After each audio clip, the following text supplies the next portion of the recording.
ರಿಲೇಟರ್ಗೆ ಸ್ವಾಗತ. ಇವತ್ತು ನಾಗರ ಪಂಚಮಿ, ನಾಗರಕಟ್ಟೆಗೆ ಹೋಗ್ತಿದ್ದೀನಿ. ಸಿಂಪಲಾಗಿ ಒಂದು ಸಿಲ್ಕ್ ಸೀರೆ ಉಟ್ಕೊಂಡಿದ್ದೀನಿ, ಮದುವೆ ಮುಂಚೆ ಸೀರೆ. ಹಾಗೆ ಇವತ್ತು ಶ್ರಾವಣ ಬಂತಂದ್ರೆ ಇನ್ನು ಪೂಜಾ ರೂಮೆಲ್ಲ ಕ್ಲೀನ್ ಮಾಡಿಕೊಂಡೆ. ಇನ್ನು ಅಡುಗೆ ಮನೆ ಹಾಲೆಲ್ಲ ಇನ್ನು ನೀಟ್ ಮಾಡ್ಕೋಬೇಕು. ಹೆಲ್ಪರ್ ಬಂದು ಗೂಡಿಸಿ ಒರೆಸಿ ಎಲ್ಲ ಹೋದರು. ಶುಕ್ರವಾರ ಅಲ್ವಾ, ಹಂಗೆ ಲಕ್ಷ್ಮೀ ಪೂಜೆನೂ ಮಾಡಿದಾಯಿತು. ಈಗ ನಾಗರಕಟ್ಟೆಗೆ ಹೋಗಿ ಹಾಲು ಅಭಿಷೇಕ ಎಲ್ಲ ಮಾಡಿ ಪೂಜೆ ಮಾಡ್ಕೊಂಡು ಬರ್ತೀನಿ. ಉಪವಾಸ ಹೋಗ್ತಾಯಿದ್ದೀನಿ. ಬಂದಮೇಲೆ ತಿಂಡಿ ತಿಂತೀನಿ. ಶ್ರಾವಣ ಬಂತಂದರೆ ವರಮಹಾಲಕ್ಷ್ಮಿ, ಇನ್ನು ಗಣಪತಿ ಎಲ್ಲ ಶುರುವಾಗ್ತದೆ. ಭೀಮನಮಾಸೆ ಆಯಿತು.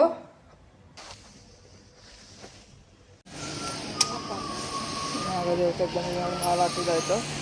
ಅಶ್ವತ್ಥ ಕಟ್ಟೆ ಪೂಜೆ ಎಲ್ಲ ಆಯಿತು. ಇಲ್ಲಿ ನವಗ್ರಹ ಗಂಗಮ್ಮನ ದೇವಸ್ಥಾನ ಇದೆ. ನಾಗರಕಟ್ಟೆಗೆ ಪೂಜೆ ಮಾಡಿದಾಯಿತು. ಹಾಲು ಆಮೇಲೆ ಎಲ್ಲ ಹಾಕಿ ಹೂವು ಕರ್ಪೂರ ಎಲ್ಲ ಹಚ್ಚಿ ಪೂಜೆ ಮಾಡಿದಾಯಿತು. ಎಲ್ಲರಿಗೂ ಒಳ್ಳೆಯದಾಗಲಿ ಅಂತ ಕರ್ಕೊಂಡೆ. ಬನ್ನಿ ಪ್ರದಕ್ಷಿಣೆ ಮಾಡ್ತೀನಿ ನಾನು. ಮೂಲತೋ ಬ್ರಹ್ಮರೂಪಾಯ ಮಧ್ಯತೋ ವಿಷ್ಣು ರೂಪಿ ಭದ್ರತೋ ಶಿವರೂಪ. ಇವಾಗ ಗ್ರ್ಯಾಂಡಾಗಿ ಮಾಡಿದ್ದೆ ನೋಡಿ. ನಾವು ಸಿಂಪಲಾಗಿ ಮಾಡ್ತೀವಿ ನಾಗರ ಪಂಚಮಿ.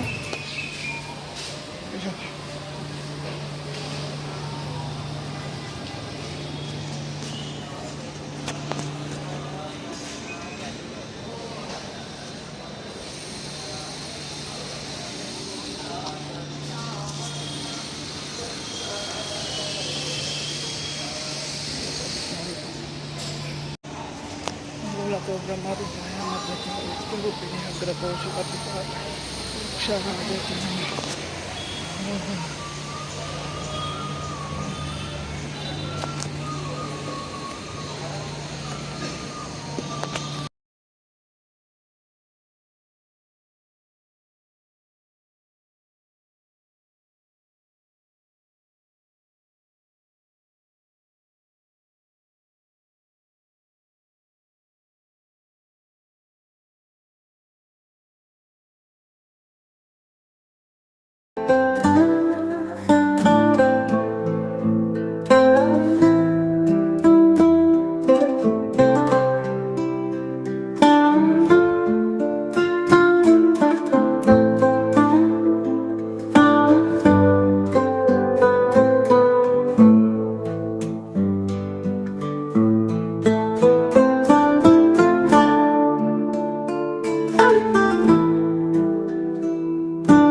ಬ್ರಹ್ಮರೂಪಾಯ ಮಧ್ಯತೋ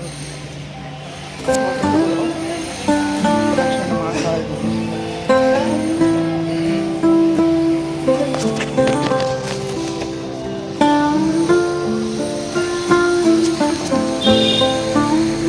ಪೂಜೆ ಮಾಡಿ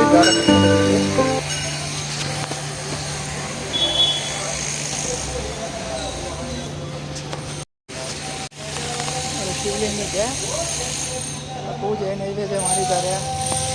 ಇದು ಬನ್ನಿ ಮರ ನೋಡಿ, ಅಭಿಷೇಕಗಳು, ಹಾಲಿನ ಅಭಿಷೇಕ.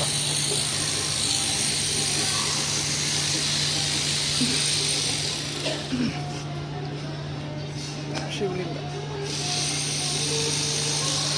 ಗಂಗಮ್ಮನ ದೇವಸ್ಥಾನ.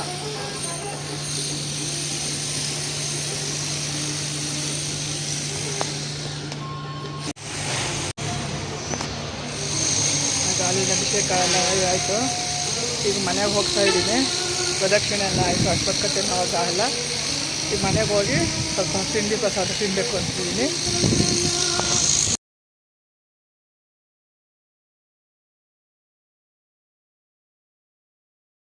ನಾನು ನಾಗರ ಪಂಚಮಿ ಆಯಿತು ಮೊನ್ನೆ. ಇವ್ರು ನಮ್ಮ ಮಕ್ಳ ಮನೆಗೆ ಸ್ವಲ್ಪ ಕೆಲಸ ಆಯಿತು, ಬಂದಿದೆ. ನೋಡಿ ಏನಾನು ಅಡುಗೆ ಮಾಡಿದ್ದಾರೆ. ಕೆಲಸ ಆಯಿತು ಸ್ವಲ್ಪ. ಅದನ್ನು ನೋಡಿ ಕಾಯನ್ನ ಅದೇನು ಚಪಾತಿ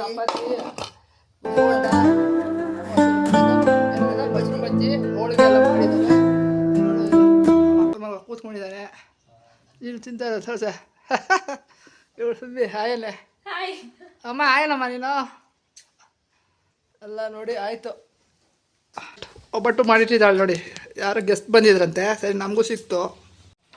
ಅವಳು ಹೋಳಿಗೆ ಮಾಡಿದ್ದಾರೆ, ಬೇಳೆ ಹೋಳಿಗೆ ಗೋಧಿ ಹಿಟ್ಟಲ್ಲಿ ಮಾಡಿದ್ದಾರೆ, ಮೈದಾ ಬೇಡ ಅಂದ್ಬಿಟ್ಟು. ಆರ್ಗಾನಿಕ್ ಒಬ್ಬಟ್ಟು. ದೇವ್ರ ಮನೆ ಅನ್ನ ಏನೇ ಅಡುಗೆ ಮಾಡಿದ್ದೆ ಮನೆ ಇದ್ಕಿ ಒಳ್ಳೆ ಮಾಡಿದ್ರು ನಮ್ಮಮ್ಮ. ಸುಮ್ಮನೆ ಬಂದಿದ್ವಿ ನಮ್ಮ ಮಕ್ಳ ಮನೆ ವಿಸಿಟ್ ಮಾಡೋಕ್ಕೆ. ಹಾಯ್ ಫ್ರೆಂಡ್ಸ್, ಮೊನ್ನೆ ನಾಗರ ಪಂಚಮಿ ಮಾಡಿದ್ದಾಯ್ತು ಪೂಜೆ. ನೆನ್ನೆ ನಮ್ಮ ಅಮ್ಮನ ಮನೆಗೆ ಹೋಗಿದ್ದೆ, ಹಾಗೆ ನಮ್ಮ ಮಕ್ಕಳ ಮನೆಗೆ ಸಹ ಹೋಗಿದ್ದೆ. ಇವತ್ತು ನೇನು ಹಬ್ಬ ಬಂತಲ್ಲ, ಅಡುಗೆ ಮನೆ ಸ್ವಲ್ಪ ಗ್ಯಾಸ್ ಎಲ್ಲ ತೊಳ್ಕೊಂಡೆ, ರೂಮೆಲ್ಲ ಸ್ವಲ್ಪ ಕ್ಲೀನ್ ಮಾಡಿದೆ. ಇನ್ನು ದೇವ್ರ ಮನೆ ಎಲ್ಲ ಕ್ಲೀನ್ ಮಾಡಬೇಕು. ಮತ್ತು ಇವತ್ತೇನು ಹಬ್ಬಗಳಿಗೆ ಮಾಡೋಕ್ಕೆ ನಾನು ಗೋಧಿ ರವೆ ಬ್ರೋಕನ್ ವೀಟ್ ಬರುತ್ತಲ್ಲ, ಅದ್ರದ್ದು ಪಾಯಸನ ಯಾವ ಥರ ಮಾಡೋದಂತ ನಿಮಗೆ ತೋರಿಸ್ತೀನಿ ಬನ್ನಿ. ತುಂಬ ಚೆನ್ನಾಗಿರ್ತದೆ ಪ್ರಸಾದ ಮಾಡ್ಕೊಳ್ಳೋಕ್ಕೆ. ಹೋಳಿಗೆ ಮಾಡ್ತೀವಿ ನಾವು ವರಮಹಾಲಕ್ಷ್ಮಿಗೆ. ಇದನ್ನು ನೈವೇದ್ಯಕ್ಕೆ ಇಟ್ಕೊಳ್ಳೋಕ್ಕೆ ಯಾವ ಥರ ಈಸಿಯಾಗಿ ಹೇಳ್ಕೊಡ್ತೀನಿ ಬನ್ನಿ. ಹಾಗೆ ನಾನು ಮೊನ್ನೆ ವೆಡ್ಡಿಂಗ್ ಆ್ಯನಿವರ್ಸರಿ ಜೂನು, ಅದಕ್ಕೆ ನಮ್ಮ ಮನೆಯವ್ರು 3 ಸೀರೆ ಕೊಟ್ಟಿದ್ರು. ಅದು ನಾನು ಇನ್ನೂ ಹೊಲ್ಸ್ಕೊಂಡೇ ಇಲ್ಲ. ಇವ್ರ ಹತ್ರ ಇಟ್ಕೊಂಡಿದ್ರು ಇವೆಲ್ಲ. ನಮ್ಮ ಮನೆಯವರೇ ಏನು ಪರ್ಚೇಸ್ ಮಾಡಿಲ್ಲ, ಮನೇಲಿ ಇಟ್ಕೊಂಡಿದ್ರು ಎಷ್ಟೊಂದು ಸೀರೆಗಳು. ಪೂಜೆಗೆಲ್ಲ ನಾವು ದೇವಸ್ಥಾನಗಳಿಗೆಲ್ಲ ಹೋಗ್ತಾ ಇರ್ತೀವಲ್ಲ, ಅದು ಕೊಡೋದಕ್ಕೆಲ್ಲ ಅಂತ ಇಟ್ಕೊಂಡಿದ್ರು. ಆಗ ನಮ್ಗೆ ಎಕ್ಸ್ಟ್ರಾ ಇತ್ತಲ್ಲ, ನನಗೂ ಕೊಟ್ಟಿದ್ದಾರೆ ನೋಡಿ. ವೆಡ್ಡಿಂಗ್ ಆ್ಯನಿವರ್ಸರಿಗೆ ಇದೊಂದು ಇದು ತುಂಬ ಚೆನ್ನಾಗಿದೆ ನೋಡಿ. ಸಿಲ್ಕ್ ಸೀರೆ, ಏನು ಸಿಲ್ಕ್ ಅಂತ ನಂಗೆ ಗೊತ್ತಿಲ್ಲ ನೋಡಿ. ಸಿಲ್ದು ಹೊಲ್ಸ್ಕೋಬೇಕು. ಇವಾಗ ಹಬ್ಬದ ದಿವಸ ಯಾರು ಇವಾಗ ಸಡನ್ನಾಗಿ ಬ್ಲೌಸ್ ಕೊಡೋಲ್ಲ. ಇಟ್ಕೊಂಡಿದ್ದೀನಿ, ನನ್ನ ಹತ್ರ ತುಂಬ ಇದೆ ಸೀರೆ. ಹಬ್ಬಕ್ಕೆ ಹಾಕ್ಕೊಳ್ತೀನಿ ನೋಡಿ. ಗ್ರೀನ್ ಬಾರ್ಡ್ರು, ಇದು ಬ್ಲೂ ಕಲರು. ನಾನು ಸಿಂಪಲಾಗೆ ಹೊಲ್ಸ್ಕೊಳ್ತೀನಿ. ಆಮೇಲೆ ಇದು ಕಾಟನ್ ಸೀರೆ ನೋಡಿ, ಈ ಥರ ಕಾಟನ್ ಸೀರೆ. ಇದನ್ನ ಗಣೇಶ ಹಬ್ಬ ಅಷ್ಟಲ್ಲೇ ಹೊಲಿಯಕ್ಕೆ ಹಾಕ್ತೀನಿ. ಇದು ವೆಡ್ಡಿಂಗ್ ಆ್ಯನಿವರ್ಸರಿಗೆ ಅಂತ ಕೊಟ್ಟಿದ್ದು, ನಾನು ಹಾಗೆ ಇಟ್ಕೊಂಡಿದ್ದೀನಿ. ಹೊಲಿಯಕ್ಕೆ ಟೈಮೇ ಇಲ್ಲ. ನಾನು ಡೈಲಿ ಯೋಗ ಇರೋದ್ರಿಂದ ನಾನು ಪ್ಯಾಂಟ್ ಶರ್ಟೇ ಹಾಕ್ಕೊಳ್ಳೋದು. ಏನೋ ವ್ಲಾಗ್ಸ್ಗೆ ಇದು ಶಾರ್ಟ್ಸ್ಗೆಲ್ಲ ಬೇಕಾಗುತ್ತೆ ಅಂದ್ಬಿಟ್ಟು ನಾನು ಸೀರೆ, ಆಮೇಲೆ ದೇವಸ್ಥಾನಗಳಿಗೆ ಮದುವೆಗಳಿಗೆ ಹಾಕ್ಕೊಳ್ತೀನಿ. ತುಂಬ ಚೆನ್ನಾಗಿರ್ತದೆ ಸೀರೆ ಉಟ್ಕೊಂಡ್ರೆ ಹೆಣ್ಮಕ್ಳುಗಳಿಗೆ. ಹೊಲ್ದಾದ್ಮೇಲೆ ನಿಮಗೆ ತೋರಿಸ್ತೀನಿ ಬನ್ನಿ. ಇವಾಗ ಯಾವ ಥರ ಗೋಧಿ ಪಾಯಸ ಮಾಡೋದು ಅಂತ ತೋರಿಸ್ತೀನಿ ಬನ್ನಿ. ನನ್ನ ಹತ್ರ ತುಂಬ ಸೀರೆಗಳಿದೆ. ಮದುವೆಗೆ ಒಂದು 50 ತೊಗೊಂಡಿದ್ದೆ ಸೀರೆ. ರೇಷ್ಮೆ ಸೀರೆ, ಅದು ಆರ್ಡಿನರಿ ಸೀರೆ, ಮಾಮೂಲು ಸೀರೆ, ಪೂಜೆ ಸೀರೆಗಳು ಎಲ್ಲ ಒಂದು 50 ಇದೆ. ನಾನು ಇವಾಗ ದೇವಸ್ಥಾನಗಳಿಗೆ ಹೋಗೋದ್ರಿಂದ ಹಾಕ್ಕೊಳ್ತಿದ್ದೀನಿ. ದೇವಸ್ಥಾನ ಮತ್ತು ಶಾರ್ಟ್ಸ್ಗಳಿಗೆಲ್ಲ ತುಂಬ ಯೂಸ್ ಆಗ್ತಿದೆ. ಸೀರೆಗಳು ಮಕ್ಕಳು ಇರೋದ್ರಿಂದ ಸ್ವಲ್ಪ ಸೀರೆ ಉಡೋದು ಕಮ್ಮಿ. ನನ್ನ ಹತ್ರ 50 ಸೀರೆ ಆವಾಗಲೇ ತೊಗೊಂಡು ಇಟ್ಕೊಂಡಿದ್ದೀನಿ. 10% ಹಂಗೇ ಇದೆ. ಇವಾಗ ಚೆನ್ನಾಗದು. ನಮಗೆ ದೇವಸ್ಥಾನಗಳಿಗೆ ಶಾರ್ಟ್ಸ್ಗಳಿಗೆಲ್ಲ ತುಂಬ ಯೂಸ್ ಆಗ್ತಿದೆ. ಬನ್ನಿ ಇವಾಗ ಯಾವ ಥರ ಮಾಡೋದು ಅಂತ ತೋರಿಸ್ತೀನಿ. ಗೋಧಿ ಪಾಯಸ, ಗೋಧಿ ನುಚ್ಚಿಂದ ಪಾಯಸ ಮಾಡೋದು ಯಾವ ಥರ ಹೇಳ್ಕೊಡ್ತಿದ್ದೀನಿ ನೋಡಿ. ಇದಕ್ಕೆ ಗೋಧಿ ನುಚ್ಚು ಪಾಯಸಕ್ಕೆ ಗೋಧಿ ನುಚ್ಚು ಒಳ್ಳೆ ಬ್ರೋಕನ್ ಇಟ್ಟು, ಒಳ್ಳೆ ತುಂಬ ಫಸ್ಟ್ ಕ್ವಾಲಿಟಿದು. ಅದಕ್ಕೆ ಸ್ವಲ್ಪ ಗೋಡಂಬಿ, ದ್ರಾಕ್ಷಿ, ಬಾದಾಮಿ, ಉಣ್ಣುಂಡೆ ಗೋಡಂಬಿ ಹಾಕ್ಕೊಂಡಿದ್ದೀನಿ. ಚೆನ್ನಾಗಿರ್ತದೆ. ಒಣ ದ್ರಾಕ್ಷಿ ನಮ್ಮ ಚಿಕ್ಕವನಿಗೆ ಅಷ್ಟು ಇಷ್ಟ ಆಗೋಲ್ಲ, ಆದರೂ ಹಾಕಿದ್ದೀನಿ, ಚೆನ್ನಾಗಿರುತ್ತೆ. ಆಮೇಲೆ ತೆಂಗಿನಕಾಯಿ ತುರಿ ಸ್ವಲ್ಪ, ಆಮೇಲೆ ತೆಂಗಿನಕಾಯಿ ಸ್ವಲ್ಪ ಸಣ್ಣಗೆ ಹೆಚ್ಕೋಬೇಕು. ಆಮೇಲೆ ಗೋಧಿಗೆ ಯಾವಾಗಲೂ ಬೆಲ್ಲನೇ ತುಂಬ ಚೆನ್ನಾಗಿರೋದು. ಹಾಗೆ ಸ್ವಲ್ಪ ಸಕ್ಕರೆ ತೊಗೊಂಡಿದ್ದೀನಿ. ಆಮೇಲೆ ಪಚ್ಚಕರ್ಪೂರ, ದೇವಸ್ಥಾನ ತೀರ್ಥಕ್ಕೆಲ್ಲ ಹಾಕ್ತಾರೆ ನೋಡಿ, ಹೋಳಿಗೆಗೆಲ್ಲ ಹಾಕ್ತೀವಿ ನಾವು, ಹಬ್ಬಕ್ಕೆ ಚೆನ್ನಾಗಿರ್ತದೆ. ಹಾಗೆ ಸ್ವಲ್ಪ ನಂದಿನಿ ತುಪ್ಪ, ಆಮೇಲೆ ಮಿಲ್ಕು ಕಾಯಿಸಿಟ್ಕೊಂಡಿದ್ದೀನಿ. ಈಗ ಮಕ್ಕಳು ಸ್ಕೂಲಿಂದ ಬರ್ತಾರೆ, ಅದಕ್ಕೆ ಮುಂಚೆ ಇದನ್ನ ಇದು ಬೆಳಗ್ಗೆನೇ ಕುಕ್ಕರಲ್ಲಿ ಬೇಯಿಸಿಟ್ಕೊಂಡಿದ್ದೀನಿ. ಇವತ್ತು ಟೊಮೊಟೊ ಸಾರು ಮಾಡಿದೆ, ಅನ್ನ ಆಯಿತು. ಹಾಗೆ ಇದನ್ನು ಕುಕ್ಕರ್ನಲ್ಲೇ ಬೇಯಿಸಿಟ್ಕೊಂಡ್ಬಿಟ್ಟಿದ್ದೀನಿ. ಇವಾಗ ಇದನ್ನ ಯಾವ ಥರ ಮಾಡೋದಂತ ತೋರಿಸ್ತೀನಿ. ತುಂಬ ಚೆನ್ನಾಗಿರ್ತದೆ. ಗೋಧಿ ನೈವೇದ್ಯ ಮಹಾಲಕ್ಷ್ಮಿ ಪೂಜೆಗೆಲ್ಲ ತುಂಬ ಒಳ್ಳೆಯದು. ಪೂಜೆಗಳಿಗಿಡ್ಬೋದು. ಒಂದು ದಿವಸ ಹಾಗೆ ಅನ್ನದ ಸಿಹಿ ಪೊಂಗಲನ್ನು ಸಹ ಮಾಡಿ ತೋರಿಸ್ತೀನಿ. ಈಗ ಬನ್ನಿ.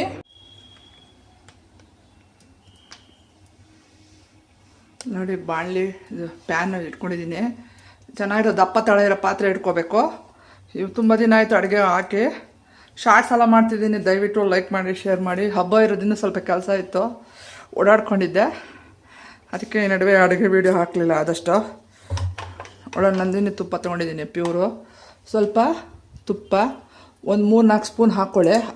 ಸ್ವಲ್ಪ ಹಬ್ಬದ ಅಡುಗೆ ಅಂದರೆ ತುಪ್ಪನೇ ಹಾಕಿದ್ರೇ ಚೆಂದ ನೋಡಿ. ತುಪ್ಪ 2-3 ಸ್ಪೂನ್ ಹಾಕ್ಬಿಟ್ಟಿದ್ದೀನಿ. ಇದಕ್ಕೆ ಕೇಸರಿನೂ ಹಾಕೊಂಡ್ರೆ ಚೆನ್ನಾಗಿರುತ್ತೆ. ಕೇಸರಿ ಆಮೇಲೆ ಖಾಲಿ ಆಗೋಗಿದೆ. ಕೇಸರಿ ಹಾಕೋದಕ್ಕೆ ಪಚ್ಚಕರ್ಪೂರ ಏಲಕ್ಕಿ ಹಾಕ್ಕೊಳ್ತಾ ಇದ್ದೀನಿ.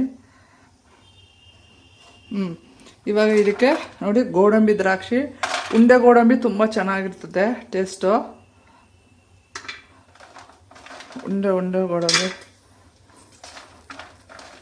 ಸ್ವಲ್ಪ ಗೋಡಂಬಿ ದ್ರಾಕ್ಷಿ ಎಲ್ಲ ರೆಡಿ ಮಾಡಿ ಇಟ್ಕೊಂಡ್ಬಿಟ್ರೆ ಈಸಿ.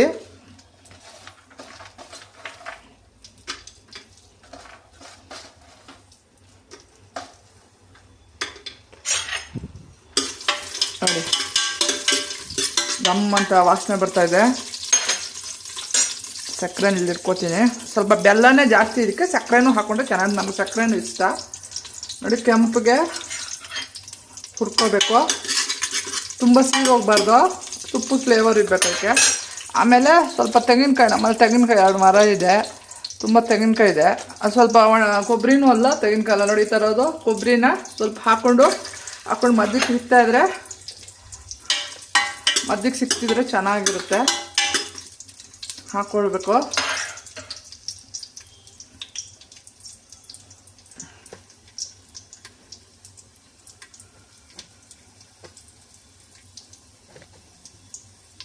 ಆಮೇಲೆ ಈ ಗೋಧಿ ರವೆ ಇರುತ್ತಲ್ಲ ನೋಡಿ, ಒಳ್ಳೆ ಬ್ರೋಕನ್ ವೇಟ್ನ ಒಂದು 2 ಲೋಟ ಹಾಕ್ಕೊಂಡು, ಚಿಕ್ಕ ಲೋಟ ಹಾಕ್ಕೊಂಡು ಇದು ತುಪ್ಪದಲ್ಲೇ ಹುರ್ಕೋಬೇಕು. ಅಂಟಂಟು ಬರಲ್ಲ ಆವಾಗ. ಇಲ್ಲಾಂದರೆ ಒಂಥರ ಅಂಟಂಟು ಇದ್ದರೆ ಕೆಲವ್ರು ಇಷ್ಟ ಆಗಲ್ಲ.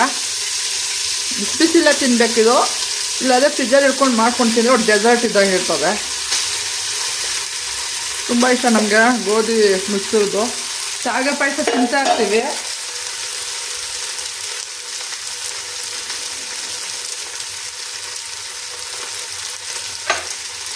ನೋಡಿ ಇದನ್ನ ಹಾಕ್ಕೊಂಡು ತುಪ್ಪದಲ್ಲಿ ಹಿಂಗೆ ಫ್ರೈ ಮಾಡ್ಕೋಬೇಕು, ಅವಾಗ ಅಂಟು ಬರಲ್ಲ.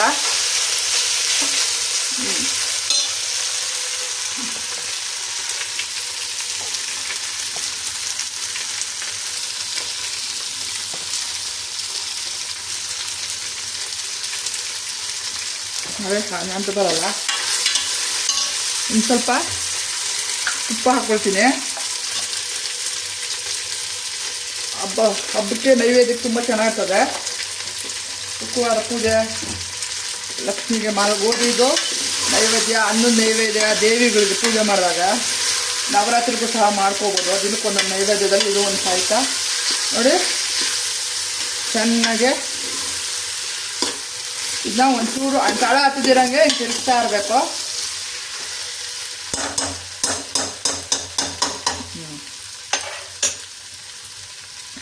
ಆಮೇಲೆ ಬೆಲ್ಲ ಹಾಕ್ತೀನಿ. ನೋಡಿ ಬೆಲ್ಲ ಮೇನ್ ಬೆಲ್ಲನೇ ಇದು ಟೇಸ್ಟ್ ಗೋಧಿಗೆ. ಬೆಲ್ಲ ಆಮೇಲೆ ಒಂದು ಅರ್ಧ ಸಕ್ಕರೆ. ಬೆಲ್ಲನೂ ಇರೋದ್ರಿಂದ ಸ್ವಲ್ಪ ಅರ್ಧ ಟೇಸ್ಟ್ ಚೆನ್ನಾಗಿರುತ್ತೆ. ಬೆಲ್ಲ ಕರ್ಸ್ಕೋಬೇಕು. ಹಿಂಗೆ ಪುಡಿ ಮಾಡಿ ಹಾಕ್ಕೊಬಿಟ್ರೆ, ಹಿಂಗೆ ಮಾಡ್ಕೊಂಡ್ರೆ ಗೋಧಿ ಪೊಂಗಲ್ ಆಗುತ್ತೆ. ನಾವು ತೆಳ್ಳು ಮಾಡ್ಕೊತೀವಿ ಪಾಯಸ, ಗೋಧಿ ನುಚ್ಚು ಪಾಯಸ ಅಂತ.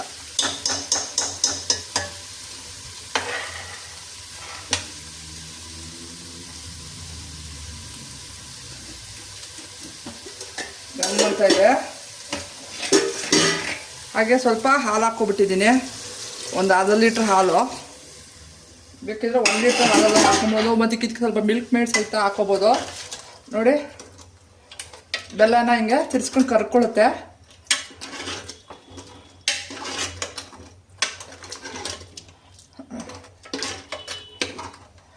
ಎಲ್ಲ ತಳ ಹತ್ತಿದಿರಂಗೆ ಸುತ್ತ ತುಪ್ಪ ಹಾಕಿರೋದ್ರಿಂದ ಗಮ್ ಅಂತ ಇದೆ. ಸಕ್ಕರೆ ಇನ್ನು ಸ್ವಲ್ಪ ಹಾಕ್ತೀನಿ. ಇನ್ನು ಸ್ವಲ್ಪ ಸಕ್ಕರೆ ಬೇಕು. ಇದಕ್ಕೆ ಒಂದು 2 ಸ್ಪೂನ್ ಮಿಲ್ಕ್ ಮೇಡ್ ಹಾಕಿದ್ರೆ ಇನ್ನೂ ಚೆನ್ನಾಗಿರ್ತದೆ. ಚೆನ್ನಾಗೆ ಬೆಲ್ಲ ಕರ್ಗೋ ತನಕ ತಿರುಗಿಸ್ಬೇಕು.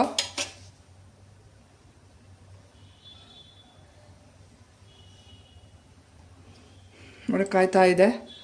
ಇಲ್ಲೇ ನಿಂತ್ಕೊಂಡು ಸ್ವೀಟ್ ಮಾಡ್ಬೇಕಾದ್ರೆ ಯಾವಾಗಲೂ ಹತ್ತಿರ ಇರಬೇಕು.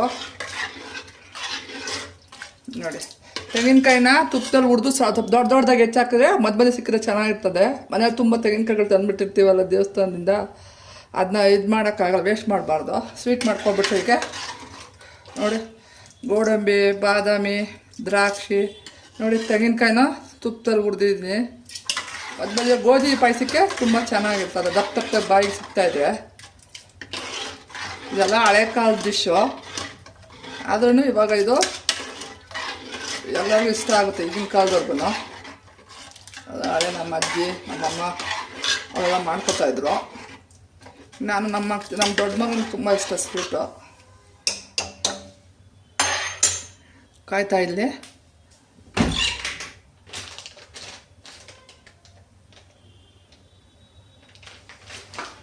ಒಂದು ಚಿಟಿಕೆ ಅಷ್ಟು ಪುಡಿ ಹಾಕ್ತಾಯಿದ್ದೀನಿ ಸ್ವಲ್ಪ ಕಲರ್ಗೆ.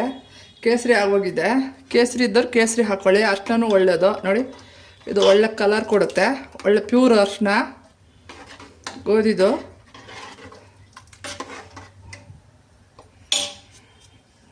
ಕೇಸರಿ ಇದ್ದರೆ ಕೇಸರಿ ಹಾಕ್ಕೊಳ್ಳಿ.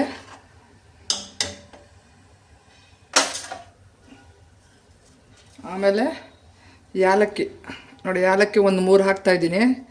ಏನೇ ಸ್ವೀಟ್ ಮಾಡಿದ್ರು ಯಾಲಕ್ಕಿ ಇಲ್ಲ ಅಂದರೆ ಅದು ಇದಾಗಲ್ಲ. ಆಮೇಲೆ ನೋಡಿ ತೆಂಗಿನಕಾಯಿ ತುರಿ, ಒಂದು ಚಿಪ್ ತೆಂಗಿನಕಾಯಿ ತುರಿ ಹಾಕ್ಕೊಳ್ತೀನಿ. ತೆಂಗಿನಕಾಯಿ ಪೀಸು ಹಾಕಿದ್ದೀನಿ. ತೆಂಗಿನಕಾಯಿ ಸ್ವೀಟ್ ಚೆನ್ನಾಗಿರುತ್ತೆ. ನಮ್ಮ 2 ಮರ ಇರೋದ್ರಿಂದ ತೆಂಗಿನಕಾಯಿನ ನಾನು ಯೂಸ್ ಮಾಡಬೇಕು. ಇಲ್ಲ ಚಟ್ನಿ ಸಾರಿಗೆ ಕಮ್ಮಿ ಯೂಸ್ ಮಾಡೋಣ ನಾವು ತೆಂಗಿನಕಾಯಿ. ಈ ಥರ ಸ್ವೀಟ್ಗಳಿಗಾದರೆ ಬೇಗ ತೆಂಗಿನಕಾಯಿ ಖಾಲಿ ಆಗುತ್ತೆ. ನೋಡಿ ತೆಂಗಿನಕಾಯಿ ಹಾಕೋದ್ರಿಂದ ಬೇಗ ನೋಡಿ ಗಟ್ಟಿ ಆಗ್ತಾ ಬಂತು. ನೋಡಿ ಗೋಧಿ ರವೆ ತುಂಬ ಒಳ್ಳೆಯದು, ಬ್ರ್ಯಾಂಡದು, ಒಳ್ಳೆ ಬ್ರೋಕನ್ ವೀಟು ಚೆನ್ನಾಗಿರ್ತದೆ. ಕೇಳಿ ತೊಗೊಳ್ಳಿ, ಗೋಧಿ ನುಚ್ಚು ಅಂತ. ಇದರಲ್ಲಿ ಗೋಧಿ ನುಚ್ಚು ಕೇಸರಿ ಬಾತು ಮಾಡ್ಬೋದು, ಬಿಸಿಬೇಳೆ ಬಾತ್ ಮಾಡ್ಬೋದು, ಖಾರ ಪೊಂಗಲು ಮಾಡ್ಬೋದು. ಹೆಲ್ತ್ಗೆ ಒಳ್ಳೆಯದು, ಟೇಸ್ಟು ಚೆನ್ನಾಗಿರುತ್ತೆ. ಒಂದೇ ಅಕ್ಕಿ ತಿಂದು ಬೇಜಾರಾಗಿರುತ್ತೆ ಅಲ್ಲ. ಇವತ್ತು ಟೊಮೊಟೊ ಸಾರು ಮಾಡಿದ್ದೆ, ದಿನ ಬೇಳೆ ತರಕಾರಿ ಸಾಕಾಗಿತ್ತು.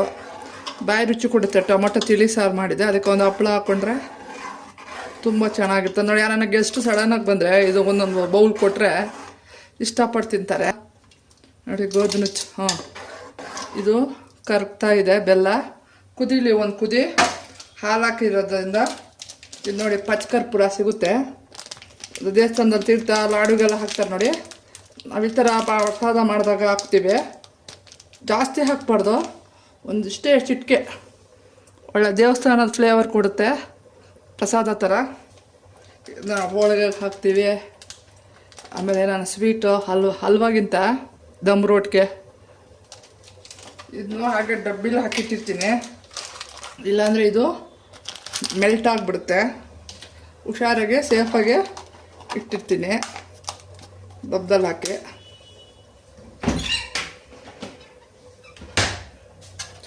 ನೋಡಿ ಗೋಧಿ ಪಾಯಸ ರೆಡಿ ಆಯಿತು. ನೋಡಿ ಒಳ್ಳೆ ಕಲರು, ಕೇಸರಿ ಹಾಕ್ಬಿಟ್ಟು ಸ್ವಲ್ಪ ಇದರದ್ದು ಮಿಲ್ಕ್ ಮೇಡ್ ಹಾಕ್ಬಿಟ್ರೆ ಇನ್ನೂ ಚೆನ್ನಾಗಿರ್ತದೆ. ಇಲ್ಲಾಂದರೆ ಹೆವಿ ಆಗಿಬಿಡುತ್ತೆ. ಇದೊಂದು ತಿಳಿ ಸಾರು ಅನ್ನ ಇವತ್ತು, ಇದ್ರ ಜೊತೆ ಪಾಯಸ, ಒಂದು ಹಪ್ಪಳ, ಒಂದು ಬಜ್ಜಿ ವಡೆ ಏನಾನಿದ್ರೆ ಇನ್ನೂ ಚೆನ್ನಾಗಿರುತ್ತೆ.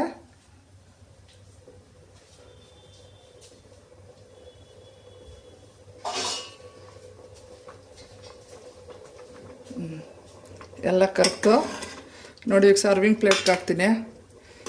ನೋಡಿ ಡ್ರೈ ಫ್ರೂಟ್ಸು, ಗೋಧಿ ಪಾಯಸ, ಇನ್ನು ಗಟ್ಟಿ ಮಿಲ್ಕ್ ಬೇಕಾದ್ರೆ ಹಾಕ್ಕೋಬೋದು, ನಮ್ಗೆ ಸಾಕು, ಹೆವಿ ಆಗುತ್ತೆ. ನೋಡಿ ಗೋಧಿ ನುಚ್ಚಿನ ಪಾಯಸ ರೆಡಿ ಆಯಿತು. ನೀವು ಮಾಡ್ಕೊಳ್ಳಿ, ಹಬ್ಬಕ್ಕೆ ತುಂಬ ಚೆನ್ನಾಗಿರ್ತದೆ. ದಯವಿಟ್ಟು ಲೈಕ್ ಮಾಡಿ, ಶೇರ್ ಮಾಡಿ, ಸಬ್ಸ್ಕ್ರೈಬ್ ಮಾಡಿ ಅಂತ ಹೇಳ್ತೀನಿ.